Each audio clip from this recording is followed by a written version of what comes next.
I'd like to call this meeting to order. I have a note here from Kathy Sinclair that she's in another meeting and that she'll be a little bit late for the solid waste month, this meeting anyways. I'd like to start by saying the TNRD would like to acknowledge that we connect with many First Nations communities across our vast regional district and today are located on the Pamphlets Swepnik territory. Sorry if I mispronounced it. Situated within the unceded ancestral lands of the Swepnik Nation. The TNRD appreciates the partnership that we have with Pamphlets Swepnik and respect the territory and land on which we gather here today. There's no chair announcements as far as I know. Any additions or deletions from the agenda? Seeing none, we'll go to the minutes. There's a recommendation. Somebody. Second. Okay. All in favor? Unfinished business? There's none. Reports and inquiries. Regional wide waste composition study. From the general, you're the general manager. So Mr. Vieira. Good afternoon, everyone. So I'm actually not going to be presenting this. I just wanted to introduce the couple people from my team that are going to be presenting today. So in a minute, I'll turn it over to Andrew Robelin. He's our waste reduction coordinator, or if you listen to Radio NL, he's the waste reduction guy that you hear on there frequently. So the waste composition study was a fairly big project he undertook and coordinated this year, and some interesting findings that he's going to present, and that's going to sort of set the stage to be sort of the baseline for how we establish sort of policies and programs moving forward, because now we kind of have a better sense of what's in our waste and what we can do to sort of reduce those components. But also I wanted to introduce Adriana Mayu. She's also at the back there, and she'll be speaking on the second item 6.2 on the agenda. And she is, we've just announced as of 2 days ago, announced to staff that she's moving into my previous role. So Adriana, effective November 1st, will be the new manager of solid waste and recycling for the TNRD. So we're excited about that. She's been on this solid waste team almost as long as me. She's going on 13 years with the regional district in a few different capacities, but always been in the solid waste field. So she's got a lot of good experience that she's bringing to the team. So I'll turn it over to Andrew to present the study.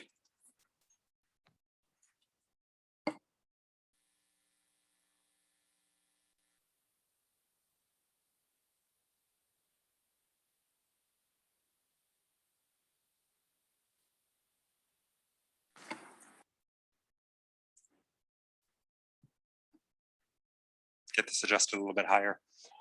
All right. There's a lot of ground to cover here, so I'm going to get moving. We underwent a region-wide waste characterization study in the spring. So I want to talk about the previous study that we conducted and why we needed some new data. I'll go over the study design and methodology and talk about some of the limitations we had there. And then I want to get right into some of the results, some of the findings.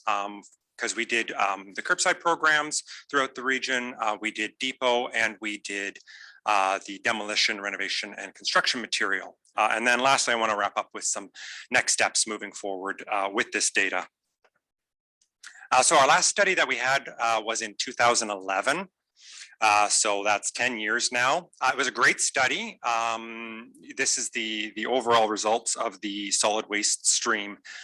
You can see a lot of organics, wood and construction waste, which was no surprise at the time.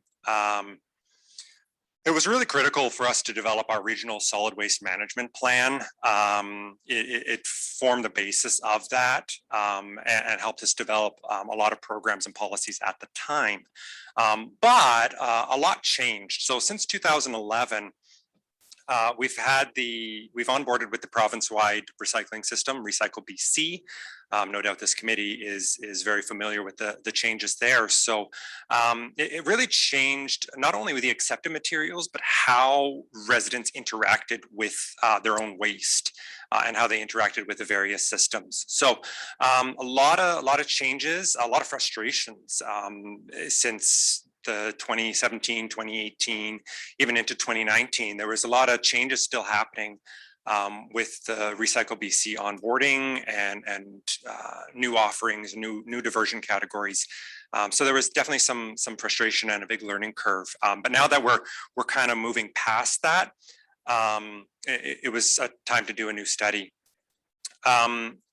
Going back to the Regional Solid Waste Management Plan, as you may know, that was submitted and it received minister approval.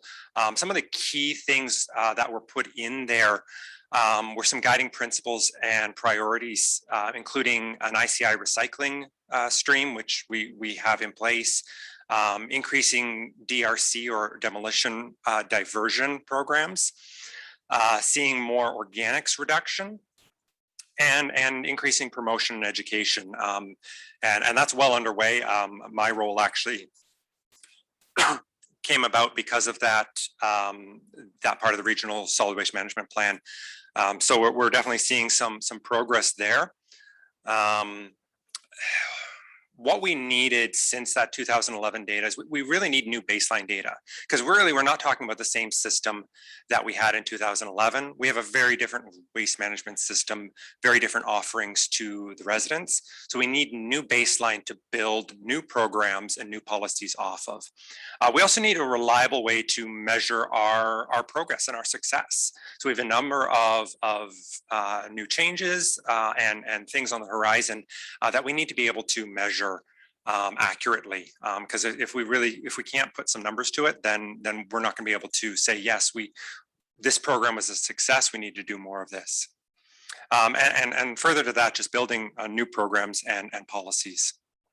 So I'll jump right into our study design and what we did. So this is region wide, all the way up to Blue River, down to Lytton, all the landfills, including the city of Kamloops. Now, the city of Kamloops report is a separate report, but it was done by the same team. We hired Tetra Tech after a RFP process. They've worked out very well. They did the study for Kamloops, they did the study for us, and they've done the study for a number of our neighboring districts, which will help in the future when we want to compare our successes to those of our neighbors. We took representative samples. So it's important to understand that the data we have here represents a point in time and may not dictate exactly what is going into the waste stream. It is possible that a single sample may be skewed because of what was randomly grabbed, and you may see some of that in the data. But we do have reasonable confidence in the results. As long as we understand that it is a representative sample, we are seeing some very clear trends from this data. Just to kind of set the stage here, so when we looked at transfer stations, we grouped them into small, medium, and large, and that's based off of the annual tonnage of waste coming out of those. So small ones, for those who may not be able to see, that's Egan Lake, Brookmere, Aspen Grove, Agate Bay, Tronquil Valley, Little Fort, Black Pines, Spence's Bridge, Lac Lejeune, and Loon Lake. So those we consider our small transfer stations. Still very busy, but the overall volume of waste is much lower than we see in other places. Our medium ones are going to be Vavenby, Knutsford, Westwood, 70 Mile, Blue River, Clinton, Savannah, Paul Lake, Sun Peaks, and Lytton. So you can see some of those are serving our municipalities and some of our larger communities. Now our large ones are ones like Logan Lake, Lewis Creek, South Thompson, Clearwater, Cache Creek, Heffley Creek, and Lower Nicola. So you can see those serve our largest communities, like the community of Merritt, Clearwater, and South Thompson serves that whole valley. So a lot of residents that those sites are serving. We also looked at the curbside programs. So that includes the 2 TNRD operated programs, for both their garbage and recycling. So that's Savannah Cherry Creek as well as Blue River Avola. Then there's 2 municipal programs that are garbage only. That's Ashcroft and Cache Creek. And then 4 other municipal programs for garbage and recycling. So Chase, Barrier, Merritt, and Logan Lake. And then the city of Kamloops, as I previously mentioned, is on a separate report. We also looked at demolition, renovation, and construction waste. This was done as a visual estimate. So basically, they would take a roll-off bin, it would dump at the landfill face, they would spread that out to a 1 meter thickness, and then assess visually the materials that they could clearly see in there. If there was a lot of bagged material, then they would sample the bags. Otherwise, they would, you can clearly see things like drywall and lumber and furniture, those kind of things. So important also to understand when looking at the results that there's a difference between the materials that are found and the categories that they belong in. So materials are what it is actually made out of. So for example, paper can then have different categories. So you can have paper that's compostable, that would be your napkins and paper towels. But then you have paper that's recyclable. So that's your printed paper or newspaper or cardboard. So different ways of looking at the same data to really hammer down not only what's in the garbage, but where it could have gone. And you'll see that as I get through some of the data. The other important things we wanted to get out of this, we wanted to see the capture rates and diversion rates. So capture rate is really how much divertible material, things that could have been recycled, are actually being diverted or recycled versus what's going into the landfill. And then diversion rate is looking at how much waste total is being diverted through other programs. So the big number and then dividing it into what's going to the landfill versus what's going into all the other areas. Our total diversion rate there is sitting at around 30% for our transfer stations. Not a terrible number in terms of the province, but definitely lots of room for improvement there. Methodology. So samples were 100 kilogram samples. Looking to the right there, you see a pile of garbage bags, about half a dozen to sometimes a dozen garbage bags is about 100 kilogram sample, depending on what ends up being in those bags. They took approximately 45 garbage and recycling samples over 3 weeks. Now those 3 weeks did include the city of Kamloops. The TNRD took about half that time to do those 45 samples, and then Kamloops had another 50 to 60 samples on top of our samples. These samples were then taken. You can see the overstructure there, all these bins and tables set up. That was to divide that 100 kilogram sample into 75 different categories. And then doing visual and hand sorting. So actual municipal garbage is hand sorted into those 75 categories, whereas the demolition waste was visually sorted. Let's get right into those results. So for transfer stations and eco depots, the top left there, you're seeing our small transfer station. Top right is a medium, and the bottom there is your large. Some interesting things that we found from here. A lot of demolition waste at our small transfer stations. And that's likely because we don't have a specified demolition stream. So rather than folks carting it to their nearest eco depot, they're depositing in it with the general garbage. So that was one big, that's that light gray piece there. So interesting there. The other interesting thing with small transfer stations, surprisingly very low on the organics. That's those 2 green pieces there. Number of possible reasons for that, either high uptake with backyard composting or large amounts of farm animals that they may be diverting waste to. So definitely some interesting things there. The yellow and blue pie that you see there, that's the recycling. Definitely interesting to see how much recycling is going in there. The other interesting piece, it's a smaller piece, but personally I find it quite interesting, is that orange pie. That's the household hazardous waste that is ending up in our garbage stream.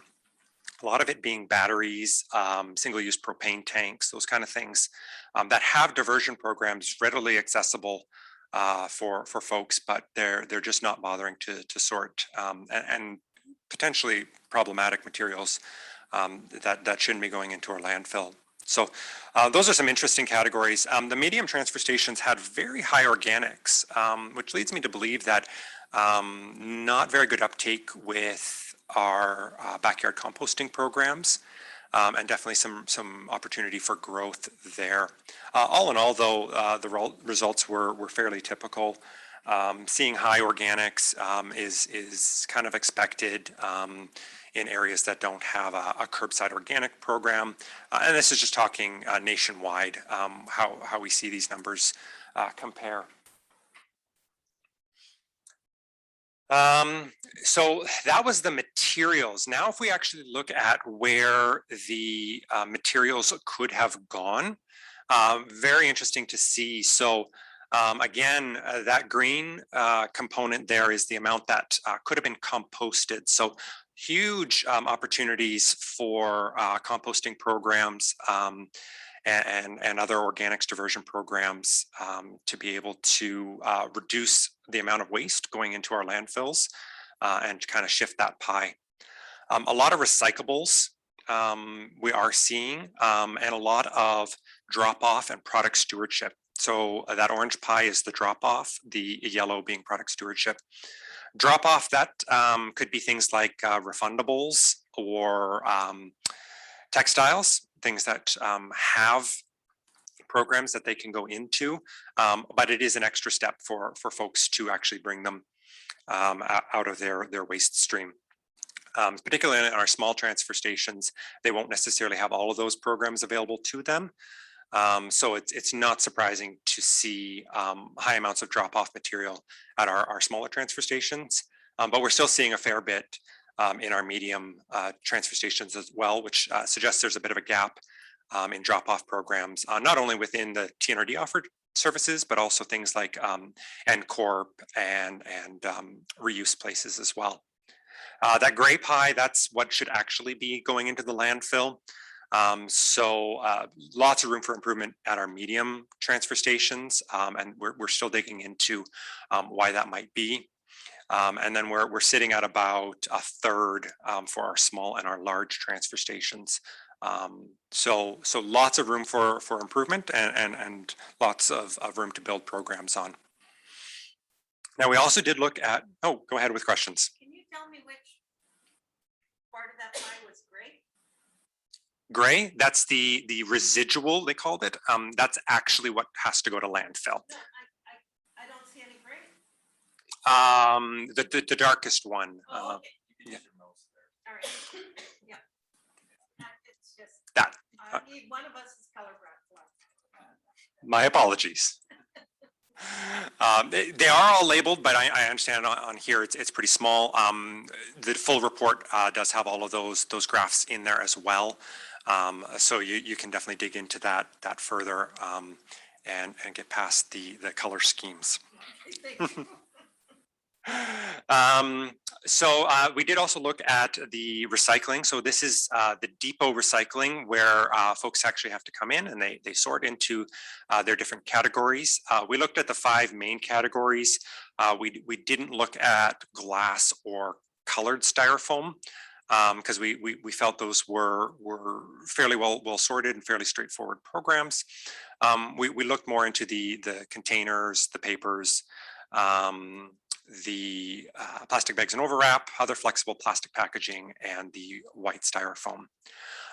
Overall, not terrible contamination rates, meaning anywhere between 2 and 5% of what is being put into those bags at the transfer stations doesn't belong where it's put.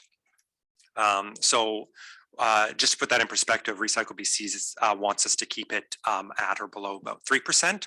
So on average, we're doing okay. Room for improvement always, but definitely interesting to see that data there. Now, similar to what we did with the garbage stream, we also looked at how much of the recycling was actually recycling versus other programs. So that largest pie there, that is the recycling, sitting at 94%. And then we have another 5% between drop-off and product stewardship material. Some of it isn't considered contamination by Recycle BC. So if I put a pop can in the container stream, although technically that is a drop-off material that I could get a deposit for, Recycle BC doesn't consider that contamination.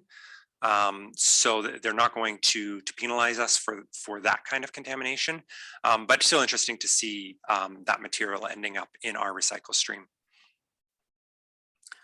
Now that's really a whirlwind of the results. There's a lot more that I could get into, but for the sake of time, I'll encourage anybody that has questions or more specific to their areas to follow up with me after this, or shoot me an email, and I'll be happy to get into the nitty-gritty of that.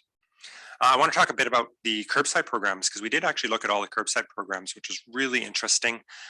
Each of the curbside programs had a separate report in the appendices of the main report. So for the directors of the various municipalities, they can have a look at their specific program, understanding the limitations of the sample. And again, I'll be happy to follow up with directors on any of that information. As expected, those large green pies at the bottom, that's the organic material.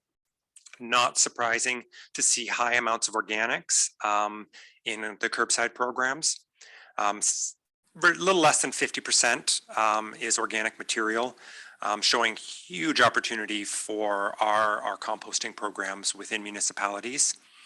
Again, still seeing that hazardous waste ending up in the waste stream, and definitely recyclables as well, with those paper and plastic categories taking up a little over a quarter of the garbage that we're seeing in there. This is the average of all of the municipal samples that were taken, not including Kamloops. So again, about half of the material is compostable. So that could be compostable paper or compostable organics. The other thing we're actually seeing a lot of, and it's not represented here, but it is pulled out within the report, a lot of the compostable organics is actually what we categorize as avoidable food waste. And that's probably one of the biggest opportunities we have. This is food that could have been eaten. So leftovers, or a container of strawberries that got moldy because people didn't eat it fast enough or didn't store it properly. So huge opportunity there to reduce the amount of organics and compostables we're seeing going into landfill. The amount of material that actually belonged in landfill was about a quarter. That's that, again, that gray piece up at the top there. Get my mouse going. So that's what actually belonged in the garbage. Everything else had other places it could have gone. So lots of opportunity in our municipal collections to change our diversion there. Again, we looked at recycling for those municipalities that had recycling programs. So this study was done in the spring. So a bit of perspective of the municipalities and curbside programs that were sampled. Chase was not on board with Recycle BC at the time. The others all were. So when we're looking at recycling, we are generally looking at Recycle BC's program. We are seeing fairly high contamination. If we look at our diversion rates over on this side, the main one there, yes, that is recycling. That does belong in the recycling. But then you have a large amount here that does not belong in the recycling. That gray portion and a couple other categories, we're sitting at over 5 to 6% contamination just with those. And then we'd have to delve a little deeper into those drop off and product stewardship to see what kind of contamination Recycle BC would be penalizing us for, or penalizing the municipalities for, I should say. Composition wise, we see lots of paper. No surprise there. It doesn't take much for a few cardboard boxes to really offset the balance. So we do see a lot of paper going into the recycle stream, which is typical just of the packaging that's on the market. Demolition waste. Very high level. We are seeing, as we would expect, a lot of building material. We're seeing a lot of organics. Now, what this organics generally is clean wood waste. We see a lot of bulkies as well. So no surprises really in the demolition, other than the fact that there's a lot of clean wood waste going in with general construction material, and we have diversion programs at all of our eco depots for clean wood waste. So this could be do-it-yourselfers or small contractors that can't be bothered to sort. So definitely some programs that could be either set to encourage or enforce better diversion in our construction and demolition waste. Definitely going through this pretty quickly. I'll be happy to take any questions, but next steps, I've kind of alluded to it. Right now, what we have going on though, we have the banning of recyclable materials from landfill. Right now it's just cardboard. We did see cardboard in our landfill streams, but definitely seeing lower amounts of that. But definitely opportunity to add new materials, which from a reduction standpoint, that makes me happy to see the opportunity to add more recyclables being banned from landfill, because there's some very easy ones that we can get out of there, because the diversion programs are readily available for both residential and commercial. We have organics pilot programs going on in Sun Peaks, and we will be having one starting up in Blue River. So those large green portions of those pies showing a large amount of organics. Definitely going to be trying different pilot programs to fit different communities. Every community is going to have different needs and what works for them. Encouraging that backyard composting program is definitely going to see those amount of organics reduced. Also supporting municipal contamination reduction. So I personally work closely with all of our member municipalities on their curbside programs, with various advertising campaigns, auditing of curbside bins and tagging, education programs to try and bring those they're fairly young programs. A lot have just come on with Recycle BC.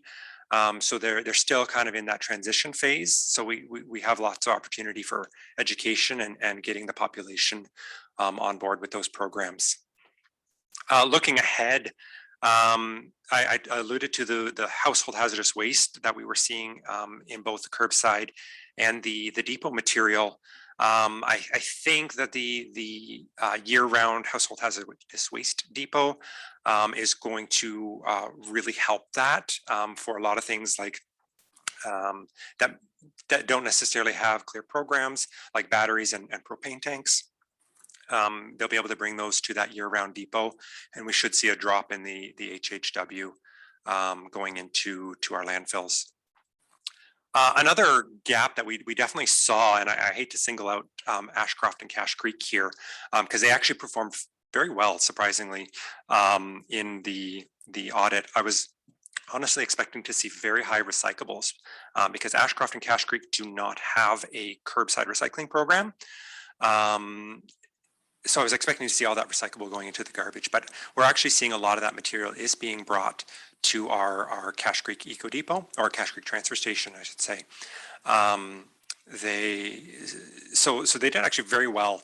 I was quite surprised, but there was a lot of that product stewardship material, and that's likely because of the shortcomings of the bottle depot in Ashcroft. So there's really not a bottle depot for them. And we're looking to partner in our new Cache Creek Eco Depot with NCorp to solve that gap in the region, because it does actually affect broader than Ashcroft and Cache Creek. The surrounding communities and the rural communities don't really have a bottle depot option. So seeing those refundables get out of our garbage stream will be really nice. Banning other recyclable materials. Lots of opportunity there. We can definitely get other recyclables out of there. It's going to come down to digging into these numbers and seeing which material makes the most sense and has readily available programs. Next is targeting some clear materials. Wood waste is going to be a big one I see moving forward, and then the Recycle BC materials just further driving the reduction on that and getting that out of our landfill stream, and that HHW. There's really no reason for that to be going into landfill, so lots of opportunity there. Got a question over here. I just want to know what you call wood waste. Like you're not talking about tree limbs and stuff like that. No, sorry. So wood waste is lumber, plywood, 2x4s. From a home that you decommissioned? Not necessarily. They could be clean Well, you don't cutoffs. throw away lumber at this in this day and age because Well, it costs so much. apparently we do. Really? In May, we were seeing a lot of lumber still ending up. It could be clean cutoffs. I know. So personally, I actually handpicked some of these samples, so I got to see the waste myself. And yeah, some folks doing projects, and these were cutoffs, like 2-foot sections of lumber that people were just getting rid of.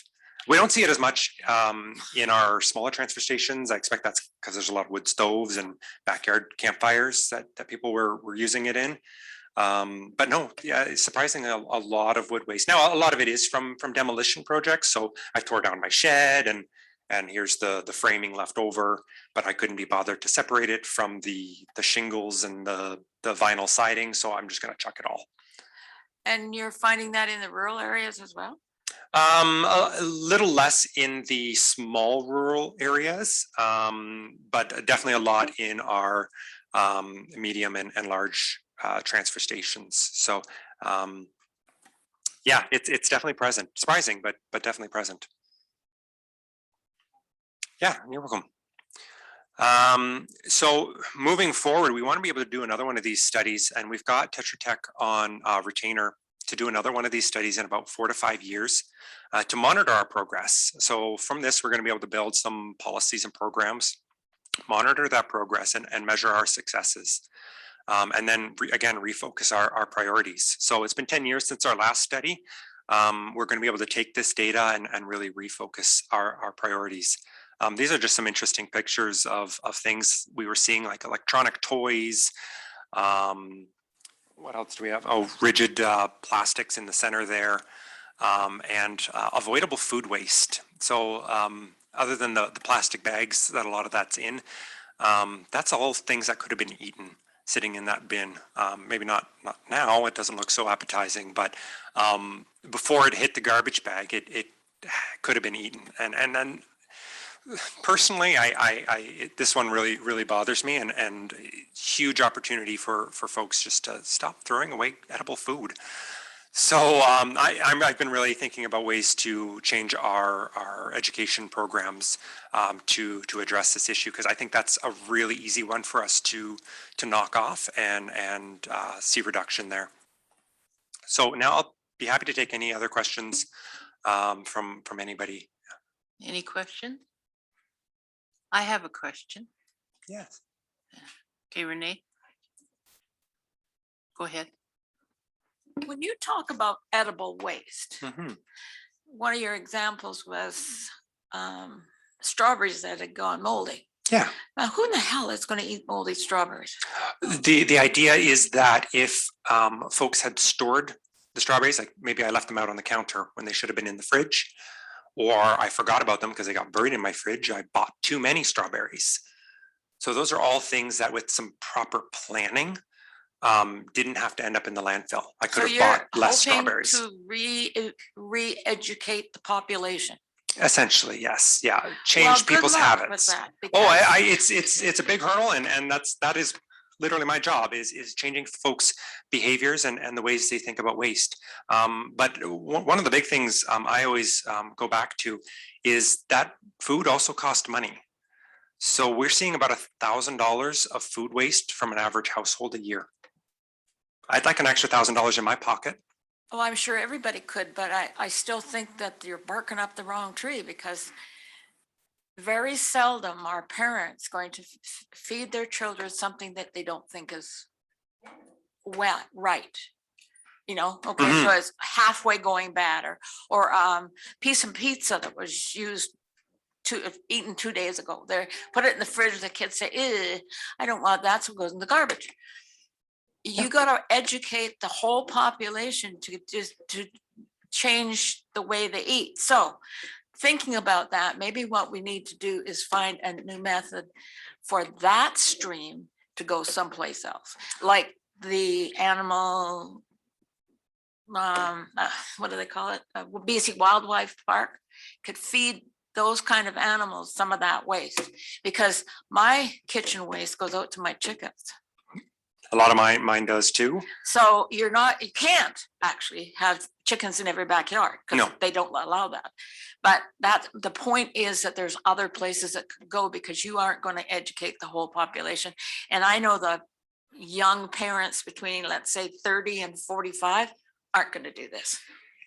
I'm one of those, and so I find, and I'll speak personally to my own household, even meal planning and portion control. Those were two huge ones that cut the amount of food waste that was going to our chickens. Because we were having a lot of food going to our chickens, and our chickens couldn't keep up with it, because we only got 3 little hens, and they only go through so much, and we've got 3 little kids, and they were producing a lot of waste. So it was a really interesting personal study for us to start meal planning. So we weren't buying food that didn't need to be bought, and then portion controlling. So only putting small amounts and then going back for leftovers, so that we weren't doing those plate scrapings. Oh, the kids didn't touch their food, so it's all going to get scraped into the garbage, rather than staying in the pot, and we can go back for it for leftovers, and I can take it for lunches and all of that. So there's, maybe we won't get it all, but there's definitely room for improvement, and small steps. Small steps can make a big difference. Another question. Director Watson. Thank you. Although I do somewhat agree with Renee, I do think that education is huge here. When we talk about families in their 30s and everybody's busy and all of this, food waste is a huge problem. And teaching young adults to wash their fruit in vinegar water and then dry it off and put it in their fridge, well, seriously cut down on the mold on their strawberries. Yeah. It's a lot of it's education, and it is more difficult in the farther you are away from a store, it's more difficult to plan your shopping, because you're shopping for maybe 2 weeks. Agreed. And all of that, but it is something that we need to encourage people to learn, because it saves them money. Yeah. And I often hark back to let's go back to my grandparents' time. And they knew a lot of these things intuitively, and we kind of, as a society, shifted away from that. So there's a lot of those old habits that can come back around and make a big difference on our waste streams, not only with organics, but with other things as well. Director Laird. Thank you. When you compare where recycling was 10 years ago to where it is now, and a lot of that's just been education and making the proper, I guess, drop boxes for the different products that are now getting recycled that weren't before, and that's all around education. And if anybody had kids that went to school, they were taught about recycling, and they came home and retaught the parents about recycling. So I think it's an excellent opportunity to be more careful on how you plan your meals and the waste that comes from them. The other question was, this year was a horrendous year for bears. And I don't think we figured out a safe way of composting without bears coming and tearing them apart. Did you get much complaint about bears in the composting this year? Composting, no. So this study was done in May. I'll speak briefly. So the study actually showed communities like Blue River, very well known for their bears that just tromp through town, had very low organics. Whether that's high uptake of backyard composting or not, we're not 100% sure. But we actually saw low organics in rural areas where we usually think they're not going to compost because of bears. And just interacting with residents, definitely more activity from bears, more bears coming through and looking at garbage and stuff, but haven't had higher instances of them getting into composters. Yeah, I'm thinking back to the warp data from WildSafe BC, and no, there wasn't a particularly, there was more sightings of bears, but these weren't bears that were familiar with communities necessarily. They were being driven down by the fires. So they were, looking for food, but they didn't know where to look. Whereas as bears up in Blue River, they have their routes and they know where to go. They know who leaves their garbage unsecured. They know who has got a composter they can get into, those kind of things. So provided we kind of nip it in the bud now, we shouldn't have future issues. But that will depend on what's happening out in the forest as well, if those berry bushes come back or not. Thank you.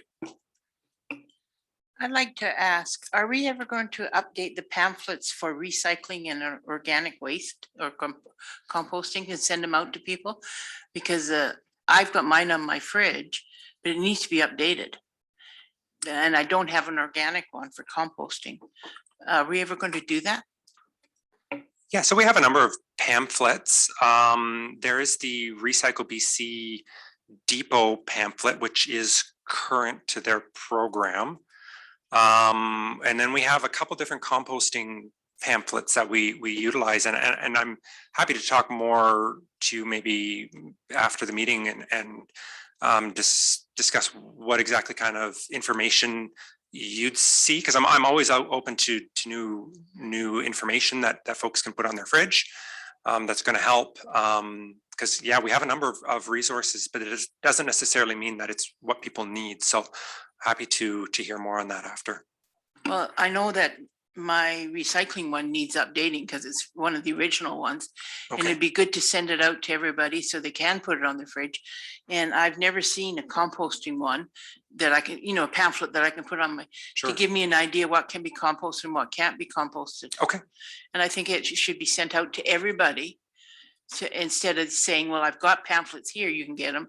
No, either it should go on the internet or it should be sent out so you can throw them on your fridge. Okay. Yeah. No, that's definitely some good take back for me. I'll definitely take note of that after this and see where we can do some development there and get that out. Thank you. Thank you. Any more questions? No, that sounds of it. No, so thank you very much. You're welcome.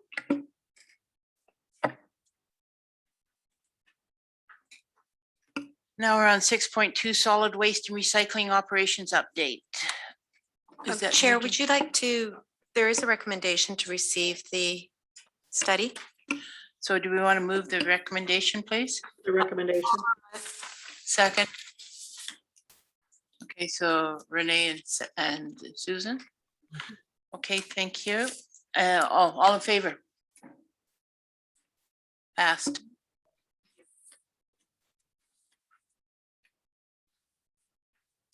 Go ahead, thank you. All right, thank you so much. Once again, I'm Adriana. I'm here to give the operations update to you. Let's move right into it. We're going to talk about the wildfire aftermath through the lens of the solid waste system this summer. I'll go over the landfill conformance reviews for Lower Nicola and Heffley Creek landfills that have recently been completed. We'll touch base on our new software system and new reloadable eco card program that's about to launch, and then some kudos and fun facts.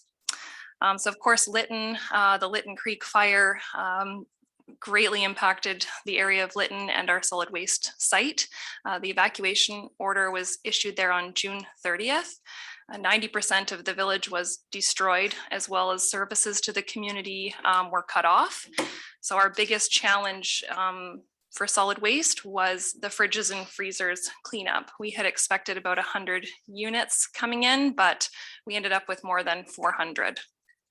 And you can imagine that after so much time away, those were quite awful to deal with, the amount of food waste rotting in those units. We got very lucky though with the actual Eco Depot site. The fence line was destroyed, but the rest of the Eco Depot was remarkably intact, and we completed the fence repairs on August 18th. If you haven't seen photos from the area, here's some photos of the site showing the fire damage, which really just went right up to the perimeter. This is the front entrance. This is a gate that's off to the side of the yard waste area. This is looking at the site from Highway 12, so very scorched. This is inside the site looking at where the trailer goes to collect the waste. There was some vegetation there on the ground that was scalded, but luckily the fence and structure was not terribly damaged. Some more photos of the perimeter. This was the crib that held the yard waste. So the pile that was there was burnt down to nothing, but the blocks kind of contained things. And this was a little storage unit at the very back of the site that collected kind of various things. We have composters stored in there, some oil waste jugs. And I think the front area actually had a tub skid. I'm not sure what exactly we collected in there, but it's kind of interesting. Half of it burnt, and then you can see the composters back here. These are just regular backyard composters. These are fine. And there was this bag of plastic jugs that was not burnt. So it's kind of interesting how that happened. In the area of Logan Lake, we had the Tremont Creek wildfire in that area. There was an evacuation order issued for the entire community on August 12th. Same thing as Lytton, there was damage to the fence line and perimeter of the site, but luckily everything in the site was okay. The order was lifted on August 19th. And if you saw in the news, just kind of it was very heartwarming when everyone was welcomed back into the village after the evacuation that took place there. We completed our fence repair on August 30th. Here are some photos from the Logan Lake Eco Depot. It's pretty much just burnt fences. And luckily, you know, our sites are gravel and metal and concrete. So thankfully, we came through that pretty unscathed. Touching on Monty Lake and Westwood area, of course, that was the White Rock Lake fire, which is very destructive. Luckily, the Westwood transfer station survived unscathed. And main impact on our solid waste system there was felt at the Westwood transfer station and the South Thompson Eco Depot. Same thing as noted earlier, it was through fridge and freezers that were damaged by fire or full of rotten food waste from evacuation. Here's an updated photo of the Westwood transfer station. So everything's good. There's some smoke still in the background here when this was taken.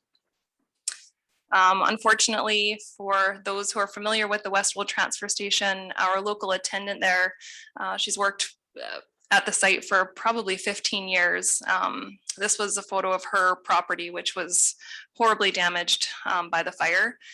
It's been cleaned out now, and she is actually has a donated trailer that somebody donated to her. So she has moved that back onto the property and is in the process of moving back in. So she's kind of getting back on her feet. Yes. Is that a holiday trailer or a mobile home? I have no idea. Just curious. Yeah, I'm not sure. I just know the last time I talked to her, she was excited that she had a plan for winter because she's been displaced in Vernon up until now. Are there any questions about fires and solid waste before I move on to the conformance reviews? No? Okay. I'll just add something to that, Adriana. Sure.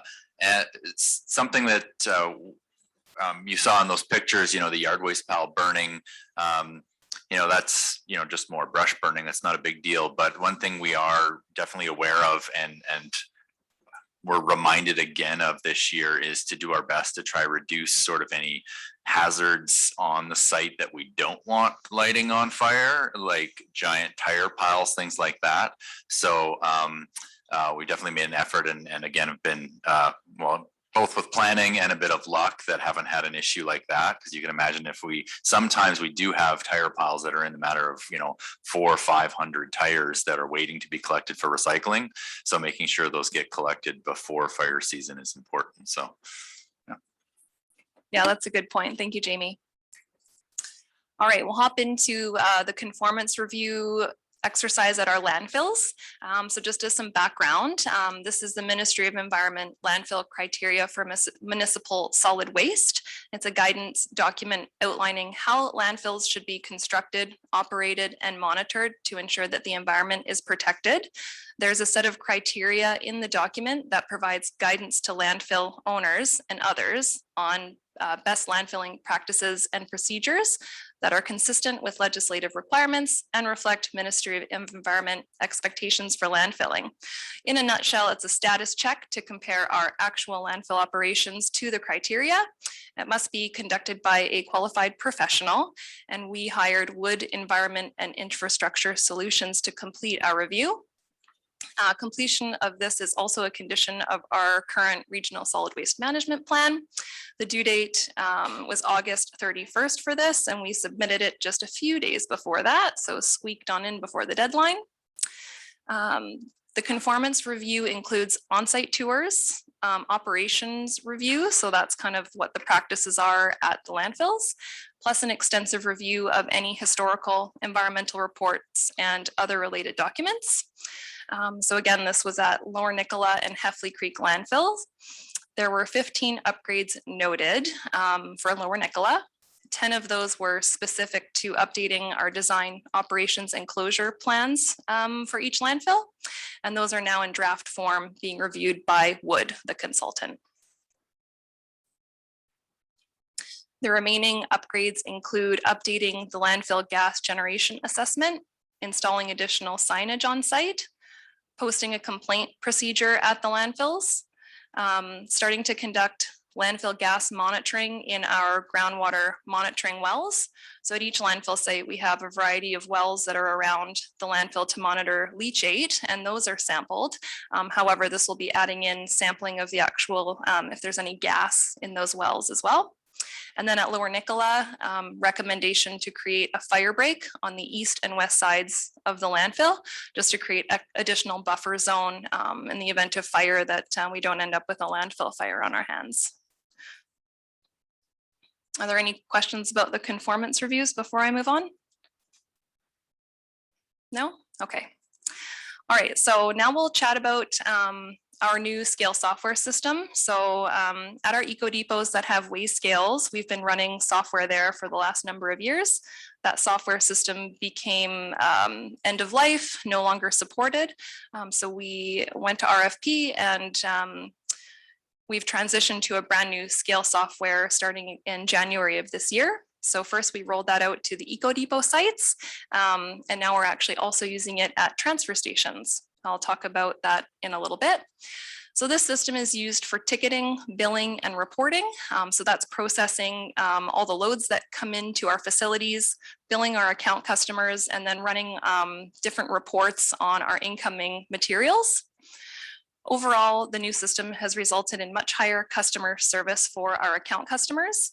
They're now getting email copies of their load receipts immediately after the transaction, which they love. And there's a new customer portal website that they can sign into.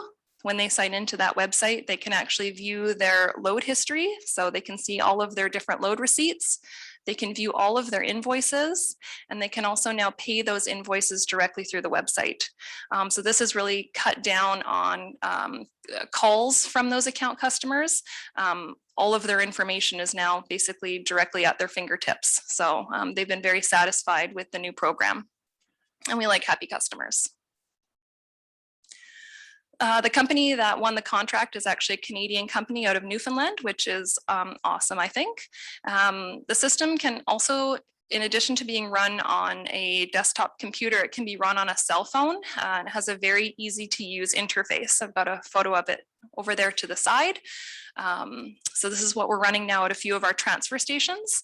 And the interface is so simple that we've been able to train attendants who are really not electronically savvy, you know, in a matter of hours. Generally 2 visits to the site with them, and they've been processing loads without issue, which has been very exciting. We do want to expand this functionality to the rest of our transfer stations. And of course, some of them have no cellular connection, which we do need right now to be processing transactions. So the vendor is working on an offline app, which will run on the phone, and then they will not need an active internet connection to process loads.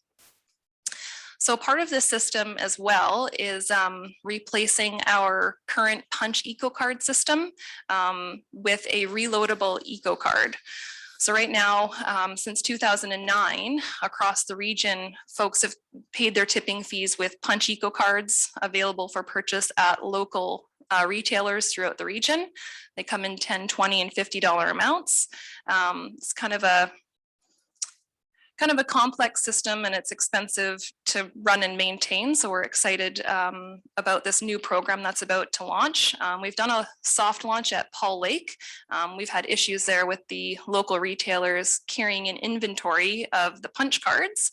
So starting last week or the week before, I think, we've started handing out the reloadable cards and using them there.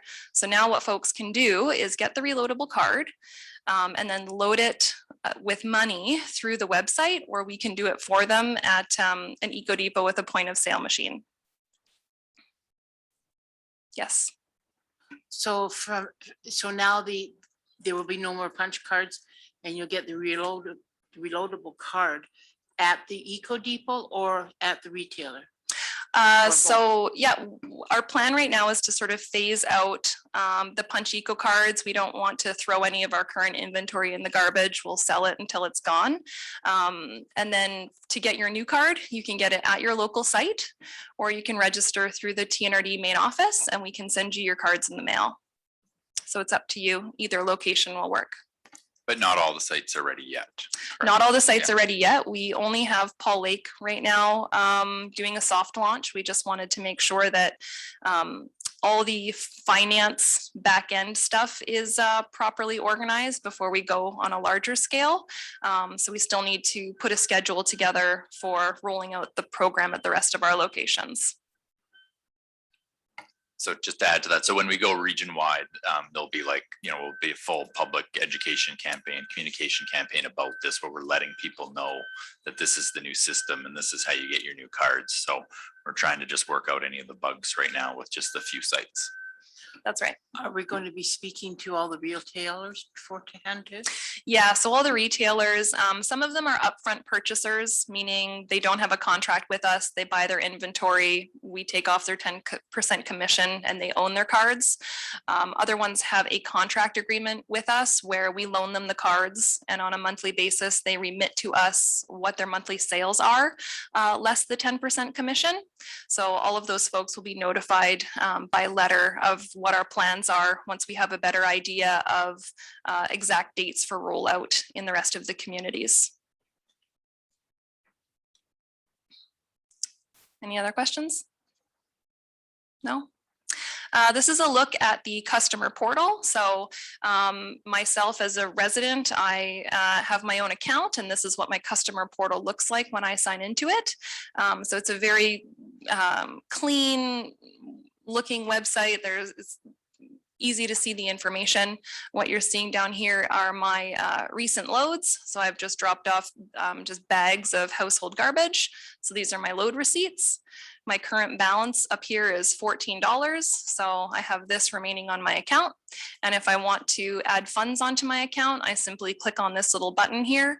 It brings me to a new page where I can plunk in my information. You can use either a credit card or a debit card that has a Visa or MasterCard logo on it, or you can also use a prepaid gift card like the the Visa, MasterCard gift cards. Those will work on this portal as well. And yeah, choose how much you want, load it on there, and off you go. This is a screenshot of just what the new software looks like that the attendants are using inside the scale house.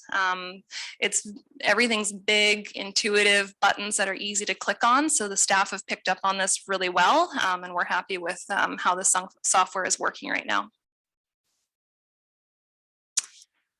Some other things that I wanted to mention is this spring we launched the Clean Farms program. So this is basically run by a nonprofit stewardship organization recycling agricultural herbicides and pesticides. And this has had really good uptake from farms and ranches and our spray contractors who previously this material did go into the garbage if the jugs were empty. We don't have exact numbers, but we estimate that we've probably diverted about 30 bags or 200 containers through the program this year. Also, one feature that this year has had better uptake than previous is the old punch card. No, I shouldn't call it old punch card, it's still our current system, but we are also offering those for sale through the TNRD website. And we saw an increase in sales this year, about $1,200 sold through our website. So those folks didn't have to go to a local retailer, we just sent it right to their house. And then we had badgers at our Clinton and Lewis Creek sites. These are a red list species in BC, so they do need to be protected. And we worked with the Conservation Officer Service just to make sure that they were protected on our sites. There was signs put up to let people know that they were moving through the area. And then there's a little note there about our contract with Tetra Tech, but Andrew already touched on that. And that brings me to the end of my update. Are there any questions? Director Gillis? Thank you. Thank you. I missed the bulk of your presentation, but I was fascinated to see the reference to Clean Farms. I've had an email connection with Clean Farms on my computer since I think I was first elected. And I see it. They're talking about pesticides and herbicides. I've had a number of ranchers complain to me about the fact that we have no means of disposing of plastic bale wrap. And can you enlighten me at all on what might be happening on that front? Yeah, I'm wondering if I can pass this over to Andrew. He worked more directly with Clean Farms as opposed to myself, so he would be much better suited to answer the question. Yeah, we've definitely got our thumb on that one. So Clean Farms is currently piloting that program in Saskatchewan because they're nationwide. So they're collecting material. The key around it is it's got to be clean, and that can be the real challenge with collecting bale wrap is it's got leftover hay and stuff in there. So ongoing problems on why we don't have a program for it yet. But essentially, as soon as a program is available, we are going to jump on it. But it is still, it's a ways off yet for them to be able to scale up to a full program. But we are hopeful. Okay, thanks very much. As I'm really pleased to hear that something might be happening someday on that front, because I just ran into a brick wall 10 years ago with it. So it's encouraging to hear that there's some possibility. Director Elliott? And following with Director Gillis's question, what about the wrap that goes around the silage containers, like the big big Same plastic bags, white plastic bag? Bale wrap and silage wrap Yeah. together. Is it the same as bale wrap? Yeah. So we're still not doing anything, but And I guess to follow up a bit, I guess I'm assuming, Andrew, the same thing would be true with respect to the netting, that some use bale wrap for the haylage and that sort of thing, but there's also netting that goes around bales that are actually hay. And I don't imagine there's any way of getting rid of that either, is there? No, I think the netting is going to be even more complicated because it is a different type of plastic than the silage and the bale wraps. And the other challenge with these is they're also, some of these are multi-layer, especially with the silage wraps. They have different layers of plastic, which it's a certain amount breathable, and so it can be very complicated on the recycling side. So we may actually end up seeing a couple different programs for different types of bale wraps and silage wraps out there. The other piece to this too is there's new materials coming out onto the market. Even as we're trying to figure out how to recycle the ones that are out on the market now, there's new bale wraps and new silage wraps that they're trying to push out onto the market. So it's kind of an ever evolving situation. Thank you. I believe Director Rothenberger's had his hand up for a while. Director Rothenberger? Yes, I have for a while. Just in regards to the bale wraps, I had a complaint a couple of weeks ago from somebody who sent me a video of one of her neighbors was burning a pile of them and created a tremendous plume of black smoke going up into the air. And it was resolved, I guess, through the Environment Ministry paying the neighbor a visit. But I wondered if that's common and how people are generally disposing of them currently. I could make a comment on that. I mean, just to kind of clarify, we do accept bale wrap as garbage, so it's an acceptable thing to people to bring to a transfer station or a landfill and pay regular disposal fees for. I guess I can't comment how common, but we definitely often receive comments and complaints about people choosing to burn it instead of dispose of it as garbage. Director Watson?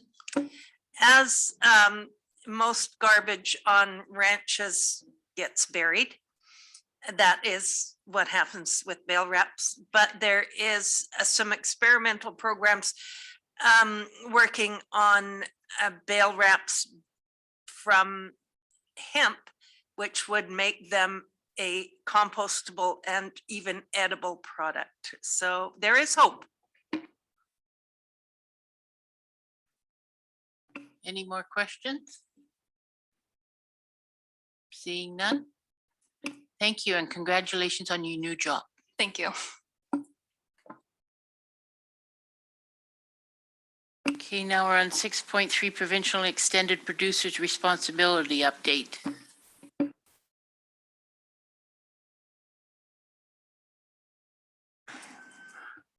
Brief presentation. I did include in the agenda package an attachment that goes with this presentation that came from the province a couple months ago now, but there's some important things in there that I wanted to brief the committee on. So in that, they released their 5-year plan of where they intend to go with extended producer responsibility. So to remind you the process, essentially the province can add materials to the provincial recycling regulation, which then triggers the producers of those products to come up on their own dime with a recycling program for that. So back to the discussion on agriculture plastics, for example, some of the lobbying efforts that TNRD has been part of over the years is to try and encourage the province to add agriculture plastics to extended producer responsibility programs to the recycling regulation, which they have not done. So sorry, I'm not going to give you that good news, but there is some good news about which materials they are adding to the regulation. So this is a diagram that's in their attachment. It's just basically a reminder of what their perfect world scenario is, the end result that extended producer responsibility achieves, attempts to achieve. It's a closed loop system where right from the product being made by the manufacturers, going out into the market, getting used when it's at end of life, going back into that same system to get reused, repurposed, broken down and remade into new products again. So that full closed loop system.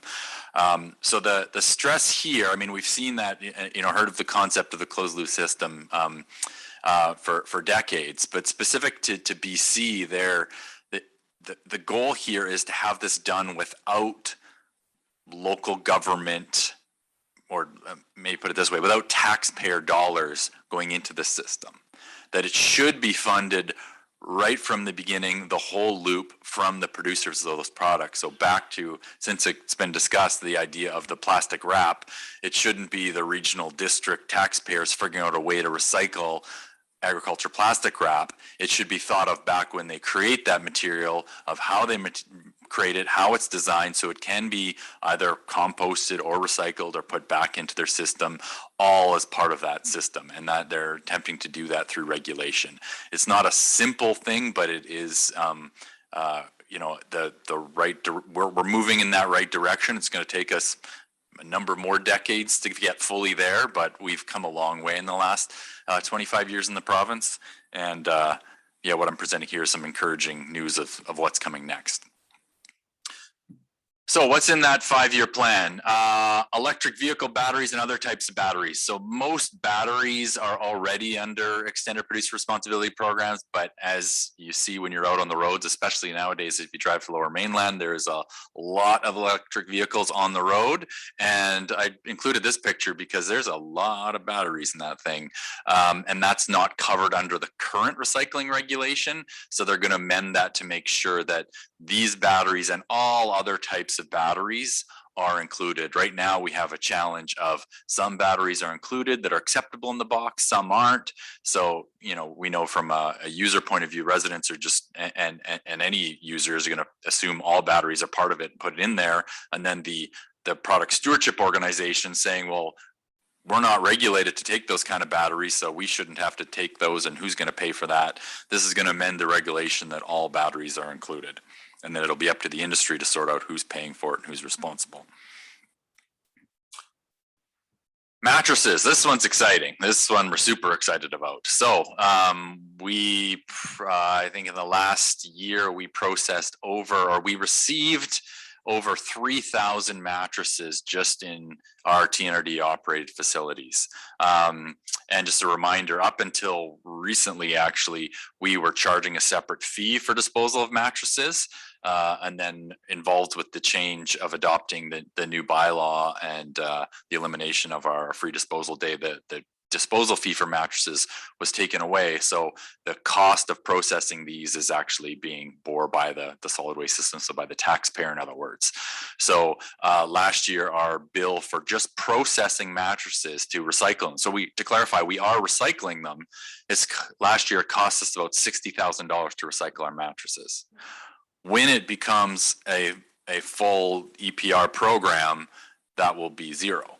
You'll get charged advanced disposal fee as a person who buys a mattress, and then the mattress, whatever association they create from that, will be responsible for collecting it and recycling it.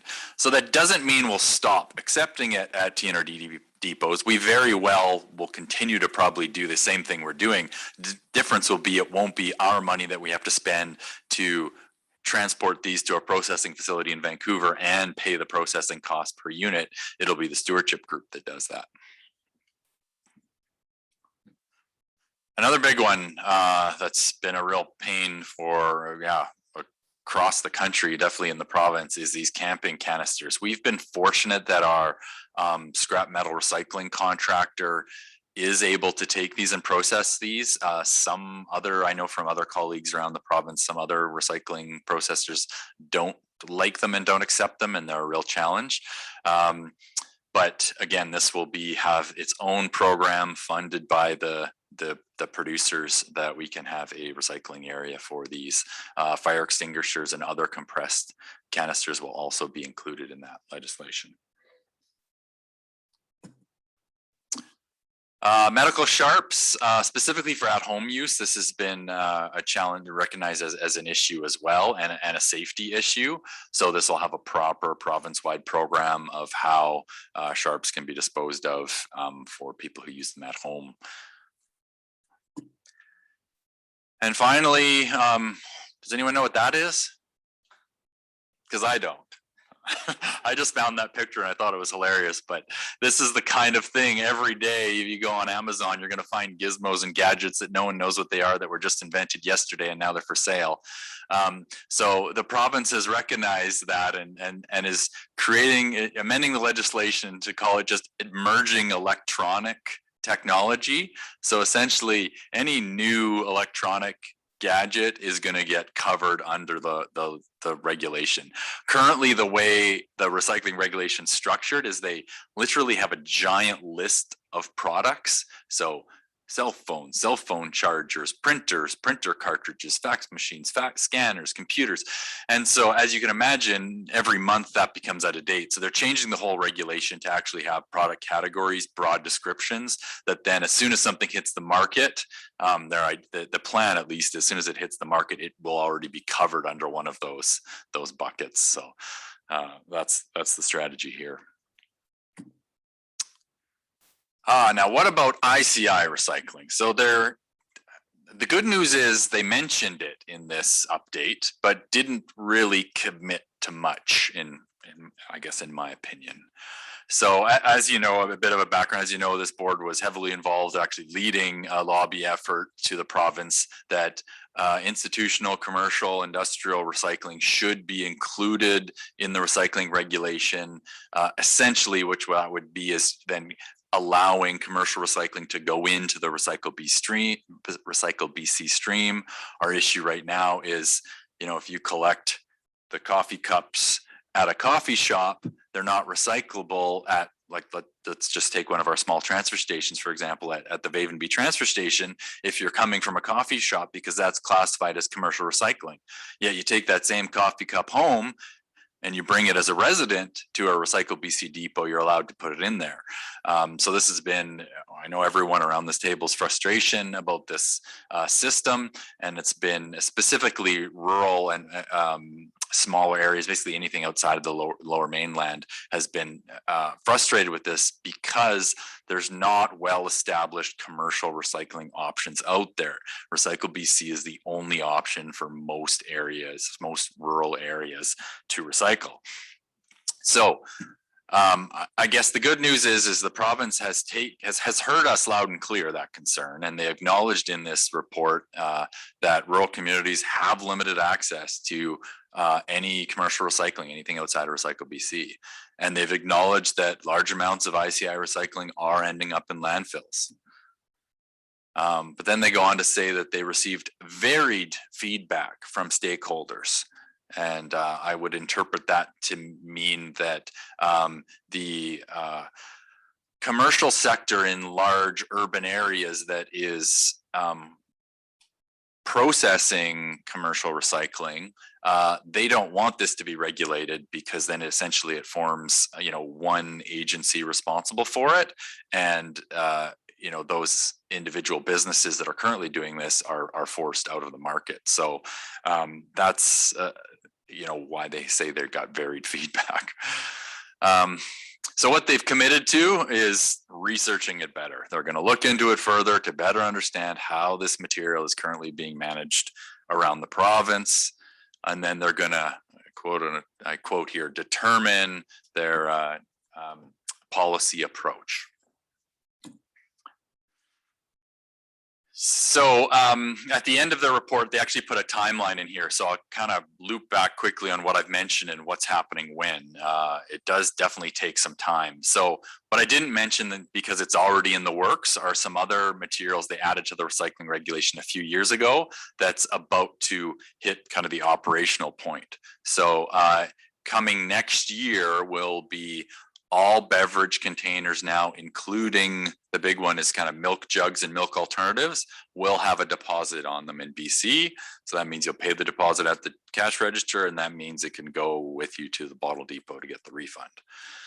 The other thing that was already in the works is the addition of more materials that is being covered under the packaging and printed paper program run by Recycle BC. That's things like straws, stir sticks, plastic cutlery, that sort of thing is being added to the Recycle BC program starting January 2023.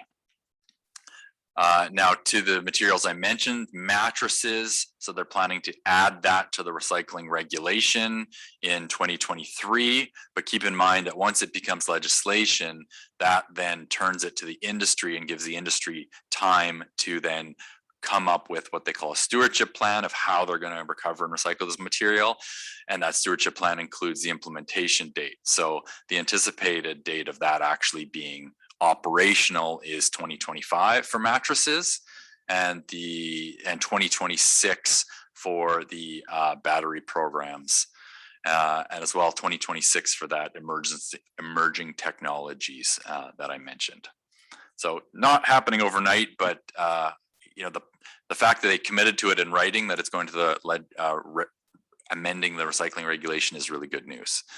The final piece on that table there is the Ici Recycling. So essentially all they're committing to is having a policy approach identified by 2025. So I guess the bad news is there's no, I'm not holding my breath to see Ici Recycling program anytime soon, because they're saying they're not going to decide what they're doing until 2025. Director Elliott? Thank you, Jamie, for that report. But I have a question about the amount of medical supplies that leave this region. And I'm talking about the hospitals, medical clinics, all of those things. There's an incredible amount of garbage that comes out of those institutions. What are we doing with them? So do you mean like just waste? Like, do you mean the waste coming out of the medical institutions? Well, yeah, like sharps, like bed. There's nothing in that hospital that you get these days that's not either plastic or paper. Okay, as a patient, that's what you get. Right. So all of those go in the garbage, and the people come along and take the garbage every day, and there's bins of it. Yeah, it's Where's it going? well, here in town, it's going to the Mission Flats landfill, or Merritt, it's going to Lower Nicola landfill. It's all ending up in one of our landfills, or one of the landfills in the region.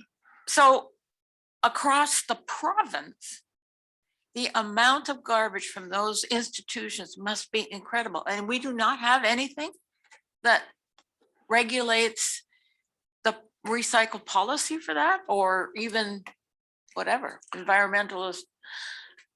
Well, I kinds of mean, things. some of the materials within the institution would be captured under the regulation. Like, for example, electronics coming out of a medical institution would be the same as coming out of an office building or a household, but nothing specific to medical supplies, though. No. And also from the safety piece, the majority of it is going to be considered contaminated. So it'll be what, going back to Andrew's presentation, that would be considered residuals. These are things that are identified as, that's what the landfills are for these things we can't recycle.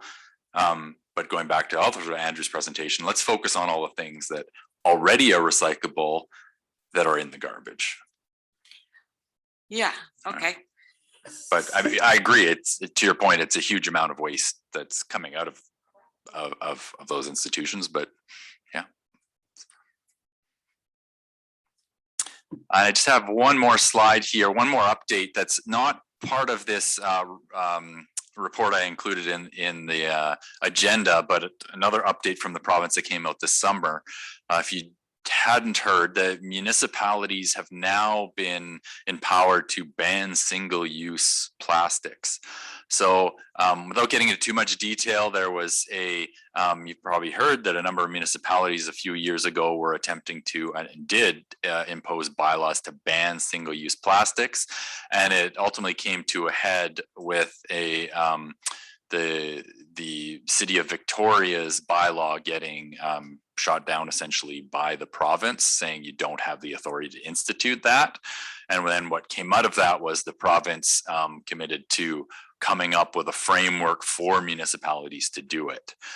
So they've done that. They've come through sort of with their commitment, and now the framework's there. They've amended the community charter to put very specific language on this is the authority that municipalities have if they want to ban or regulate plastic bags, and that's at businesses. So the legislation allows them to regulate either the use or or forcing a levy to be charged at businesses. Now, I will point out this is specific to the community charter. It does apply to municipalities only, not at the regional district level.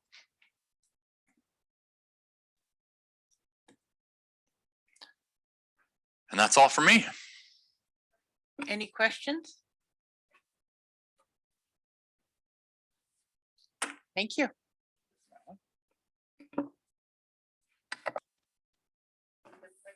Not for Jamie, just a general question. The information that we saw in this report, how does it get to the rest of the board? Is it going to be some sort of presentation given to the whole of the board as to where we're at with solid waste, or how's that going to work? Yeah, I mean, it's not planned to go on the agenda. I mean, it's on this public agenda. We can send it out for information, a link. And there's a lot of information in here that the rest of the directors probably would like to see and know what's happening. Thank you. Okay, new business. Is there any new business? No, and does somebody want to adjourn the meeting, please? So moved. Seconder. Director Elliott. Thank you.